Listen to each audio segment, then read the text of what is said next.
everybody out there in the red, white, and blue. Welcome to Hashtag NFL Fantasy Pro, better known as Non-Keeper Football League Flex Auction Noob Tier. Always start your pro reception owners. I am your morning cup of coffee accessory, Tyler Sturr. And with us this week is fantasy football analyst, Christian Lebeau. Christian, great to have you on the show. Thanks for having me, Tyler. I'm honored to be here. You should be. Now, it's week 3 in the NFL season. 2 weeks are in the books. We got 0-2 fantasy owners scratching their heads, not knowing what to do with their team. What kind of advice do you have for them, Christian?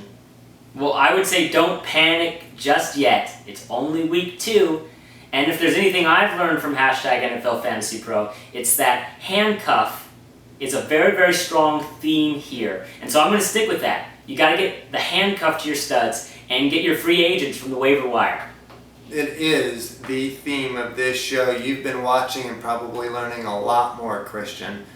Good for you. Thank you. You're great, Tyler, by the way.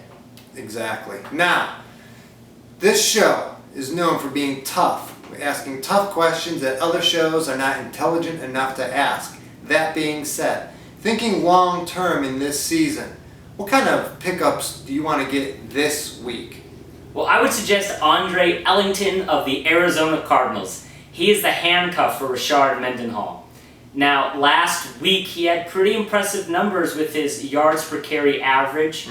He's not going to start anytime soon, but Mendenhall has only played 1 full season in his career. That was in 2010. I think you know what I mean. I do, and you were able to combine handcuff and Arizona Cardinals in the same tip, which is not an easy task. It shows your level of fantasy football expertise. Thank you. You're welcome. Now, staying on handcuff and long term, what are your thoughts on Brandon Jacobs? Not very good.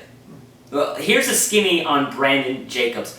Only once in his career has he rushed for over 1,000 yards and had more than 5 touchdowns, and that was in 2008. And I think that's with like 219 carries in the season. He's not going to get that this year. Tyler, I think you know what I mean. I do. And you have these statistics to back up your claims. Tyler, you're great. Exactly. Now, this is a Giants team that didn't even want Brandon going into last year. Right now, they look pretty one-dimensional. He's still trying to get into midseason form. David Wilson is not able to pick up those blitzes. So, that being said, what stud of the week could the G-Men trade for right now? More bad news for the Giants.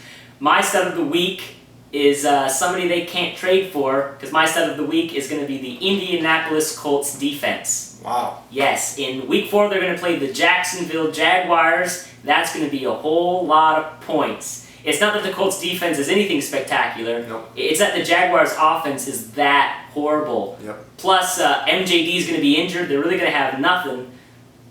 I think you know what I mean. I do. Yeah.